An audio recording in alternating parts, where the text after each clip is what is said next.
Halo semuanya, untuk menjawab pertanyaan dari teman-teman semua, menurut saya reksadana mana saja nih yang menjadi favorit saya dalam berinvestasi di aplikasi Bibit? Oke, pada video kali ini saya akan bahas itu semuanya ya. Oke, ini dia videonya.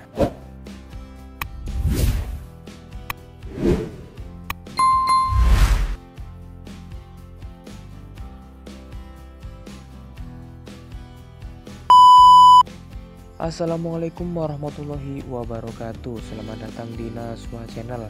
Pada kesempatan video kali ini saya akan membahas reksadana mana saja nih yang menjadi favorit saya dalam berinvestasi. Oke, teman-teman bisa lihat di layar depan ya. Ini saya sudah berada di reksadana.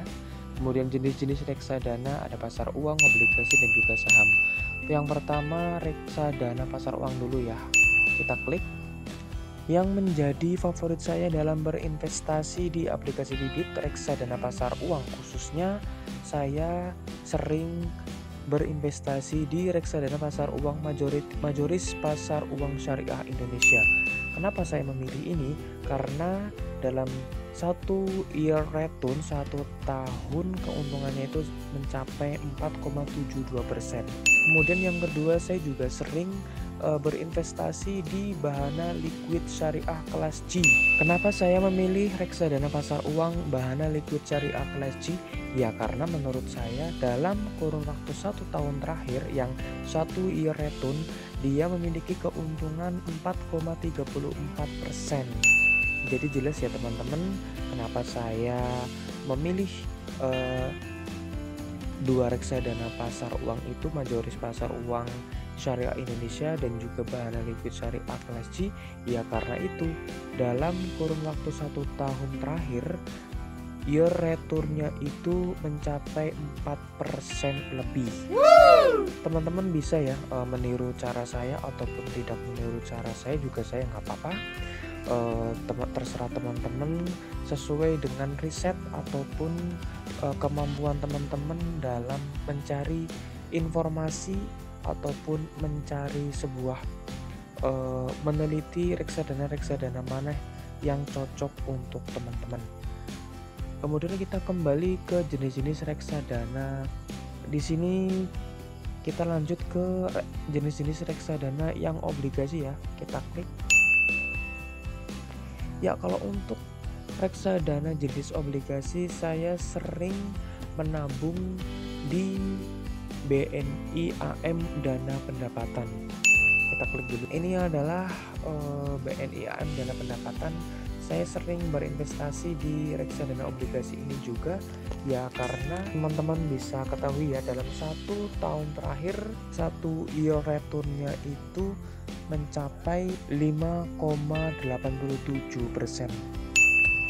Teman-teman bisa juga nih cek di grafiknya ya, dia memang sempat ada penurunan ya pada tanggal 25 Oktober, 20 Oktober, 24 Oktober nih yang paling rendah kan, tapi dia langsung naik lagi ya grafiknya. Kita kembali. Kemudian saya juga berinvestasi di majoris sukuk negara Indonesia nih. Ini juga favorit saya ya dalam berinvestasi di reksadana obligasi karena ya dalam 1 tahun terakhir year returnnya itu dia memiliki keuntungan 5,67%. Sedangkan ekspensi rasio ataupun nilai kerugiannya dalam 1 tahun terakhir dia cuma 1,14%. Sedangkan BNI AM dia lebih rendah ya, 0,58% untuk ekspensi rasionya ataupun kerugiannya. Lanjut kita kembali ke reksadana lagi.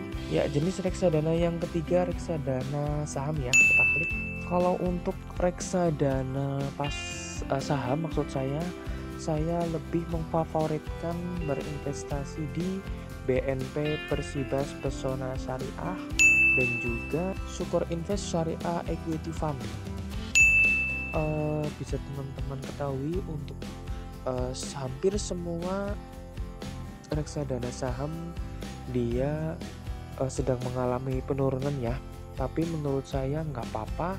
Justru ketika nilainya sedang turun itulah kesempatan saya untuk mulai berinvestasi di reksadana saham. Kelak saya percaya bahwasanya 2 tahun, 3 tahun, 5 tahun, ataupun 10 tahun ke depan pasti saham-saham ini bakalan dia akan naik ya untuk year return-nya. Dan ekspektasi rasionya juga dia kemungkinan dia akan lebih turun lagi. Oke, di BNP Paribas Pesona Syariah kita klik ya, kita lihat. Ya, ini adalah grafik dari BNP Paribas Pesona Syariah. Untuk grafiknya dia mengalami penurunan ya dari 2.585 menjadi 2.342. Ini dalam satu kurun waktu terakhir ya. Ini nggak apa-apa sih, saya tetap nabung ataupun tetap berinvestasi di BNP Paribas Syariah. Saya percaya bahwasanya tahun-tahun ke depan pasti saham-sahamnya akan naik. Itulah kesempatan kita ya untuk berinvestasi. Saya juga sering berinvestasi mengfavoritkan di Sukor Invest Syariah Equity Fund, akan tetapi untuk Sukor Invest dia justru sedang turun tinggi banget nih 12,46%, akan tetapi saya tetap percaya bahwasanya kedepannya tahun-tahun ke depan saham-saham yang menjadi favorit saya pasti akan mengalami kenaikan. Baik, dari saya segini dulu ya teman-teman video jenis-jenis reksadana pasar uang, obligasi, dan juga saham yang menjadi favorit saya dalam berinvestasi. Next time saya akan bahas lagi tentang investasi-investasi yang ada di aplikasi Bibit lebih detail lagi. Oke, dari saya segini dulu ya teman-teman video kali ini. Terima kasih, salam investasi.